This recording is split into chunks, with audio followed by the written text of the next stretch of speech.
My advice is we should just keep being focused, stay resilient, keep up the hard work, the enthusiasm. Nigeria is a great country with tremendous potential, and look, at the end of the day, you'll see a silver lining at the end of the tunnel.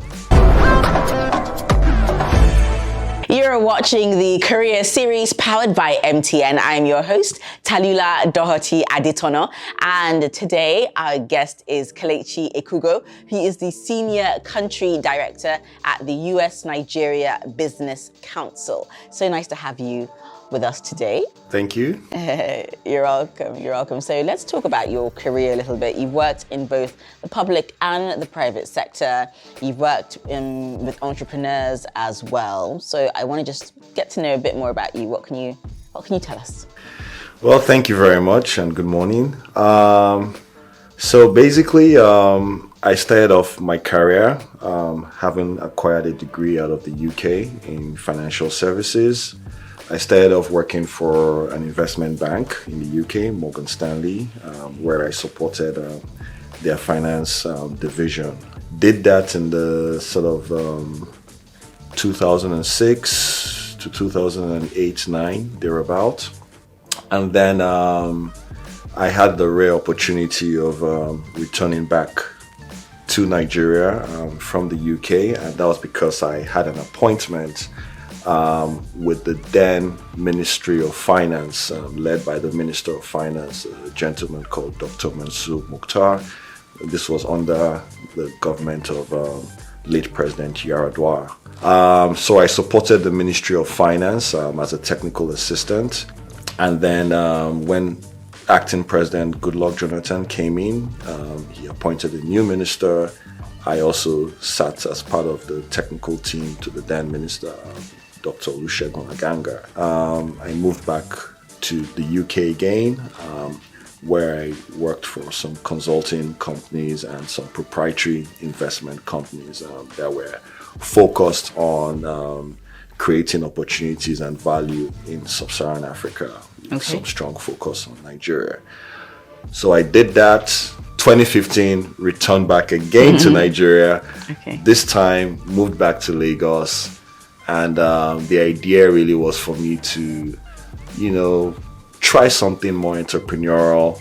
In that period, between then and 2017, I then got called back again to public sector, supporting the Ministry of Industry, Trade and Investment, which was led by Dr. Kichuku Enalama. And so I was there to support a lot of his industrial policies. Fantastic. And 2019, I moved to the Ministry of Mines and Steel Development, to which I held up a position there till mid last year. And now, Senior Country Director, US-Nigeria Council. Fantastic. So I love the fact that you've taken us through your journey, your career journey. You've been to the UK, you've been back, you've been in public, private sector. But for me, the one thing that really stands out in everything that you've said so far is just your commitment to excellence and your work ethic. Because, the fact that you've held all these different roles within the public sector and you keep getting called back and keep getting, sought after. So I think that there's so much to learn from you, and I want to know what you feel young people can do in order to make themselves a valuable commodity, in order to make themselves sought after. So when people think, oh, who's the best person to fill this role, that so-and-so comes to mind. Well, thank you. I think for me, it's all about understanding your skill set, understanding your passion, and understanding your strengths and weaknesses.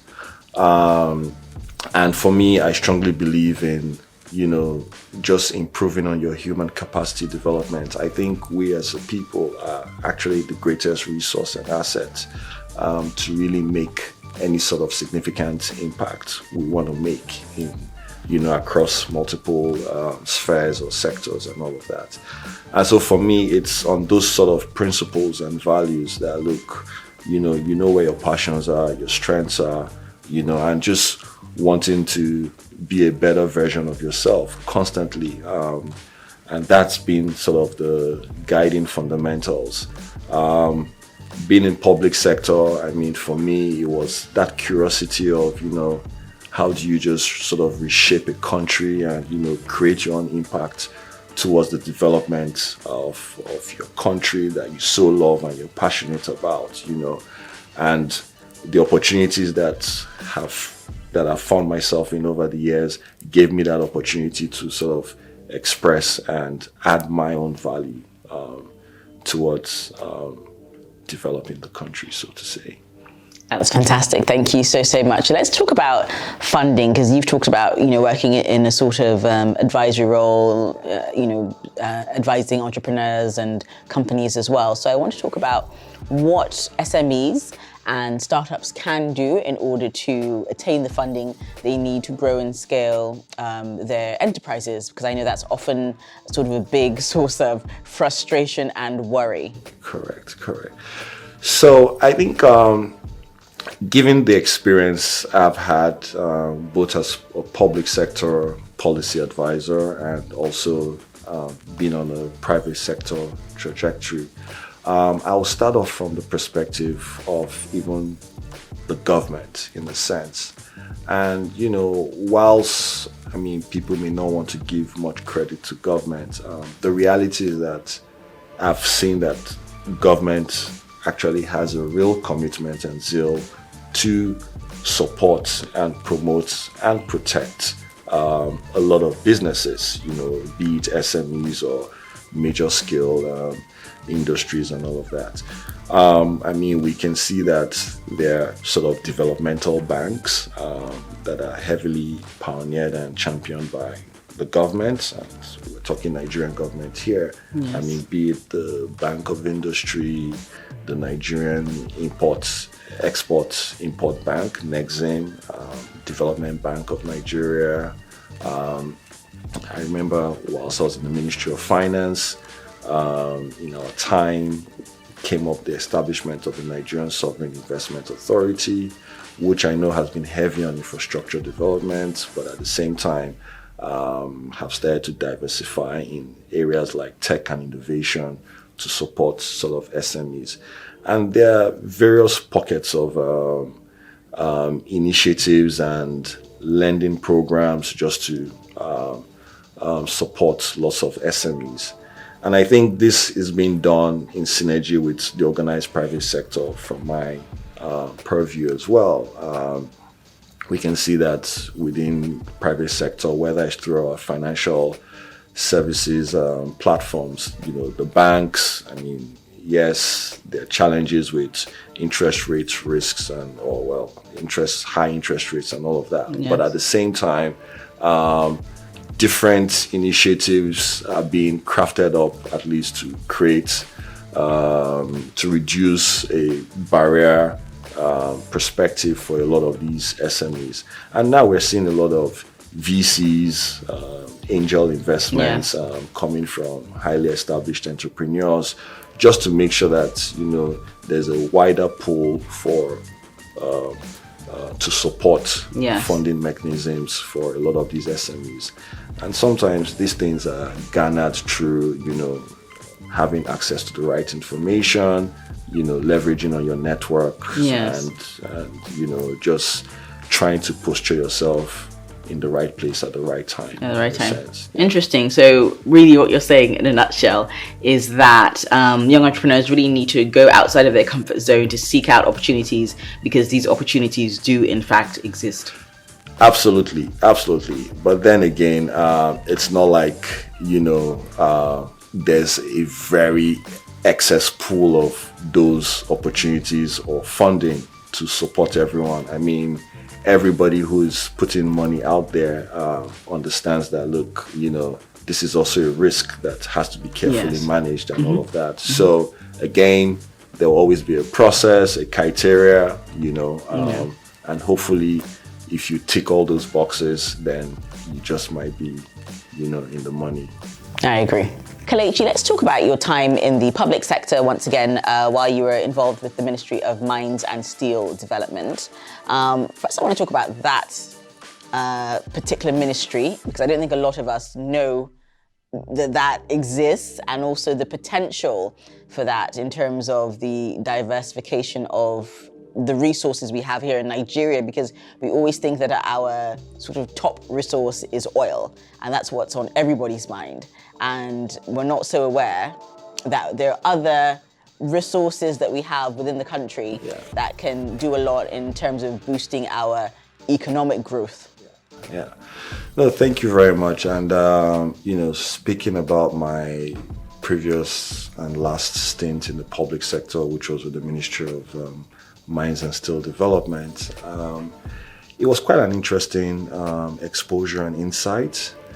And because this current administration clearly had a focus on economic diversification, especially with the over the last couple of years, the downturn in oil revenues and all of that. We could see that this administration took a strong focus on agriculture and to some large extent on the mining sector, which was an eye-opener, like I said earlier. Interestingly, not many people know this, but the country is really endowed with over 44 to plus mineral resources. Can we name some of them? You said there's gold. So you have like gold, lead, zinc, copper, gemstones, sapphire, quartz, diamonds. I think lithium as well. Now we're seeing a lot of these battery minerals, lithium, cobalt, nickel, and there's been a lot of exposure about these minerals now, as we're seeing on the press and on the media. And so these resources do exist. The sector has been heavily artisanal, meaning a lot of informal mining going on. And what we've seen is, and this was what the policy trust was to sort of how do you deepen and diversify the solid minerals sector. So I worked under the office of the Minister of State, a gentleman called Dr. Uchechukwu Samson Oga. And in supporting his mandate, we were constantly engaging and sensitizing various state governments and stakeholders on how we can unlock the mining potential. One, because it can create lots of jobs for people. Two, if we focused on the value addition of those minerals, it will save us a lot of import situations. So it becomes like an import substitution where you're having to import some of these raw materials to develop and unlock your economy. Three, because it helps with industrialization as well. You can use these raw materials to, boost and support your local industries. So that sector, tremendous potential. Okay. Interestingly, your jewelries, gemstones, those raw materials do exist. Those solid minerals do exist. If you get them, do all the value addition, polish them up, and start to recreate them into the jewelries that we wear, and even possibly export it offshore to. Fantastic. No, that's I think that's very exciting, because I think oftentimes, what you don't know, you can't kind of engage with, and you can't kind of profit from. So it's amazing that this knowledge has come to light, and I'm sure a lot of people watching are thinking, oh, I wouldn't mind being involved with that industry. So how can someone who is watching, how can they get involved, or how can they find out more about this? So, good question. So you have a ministry sitting right there in Abuja. At the same time, you have a mining cadastral office, which is really tasked with the responsibility of administering the licensing and mineral titles to interested parties. Pretty straightforward. I don't think they're as rigorous as, oil and gas, where I'm sure that sector has already reached a high peak. But the Ministry of Mines and Steel, very accessible in Abuja. I believe they also have state mining officers Okay. who sort of cover every state, and the mining cadastral office, which I'm sure that there's a website you can obviously gain as much information and Okay. obviously reach out to them on the Abuja end for your Fantastic. interest. Fantastic. I feel like this has been a life-changing conversation for some people, definitely me included. Thank you so much for making time to come on the Career Series and just to give us knowledge that isn't really easily accessible. I feel like, you've been very thorough and in-depth. Thank you. And we've definitely gained from your experiences both in the public and the private sector. So thank you so much. So thank you very much, and I just want to say a big thank you to the MTN and the Career Series team for putting this together, and of course, most influential people of African descent, 100, MyPad 100. Thank you for this opportunity. Thank you.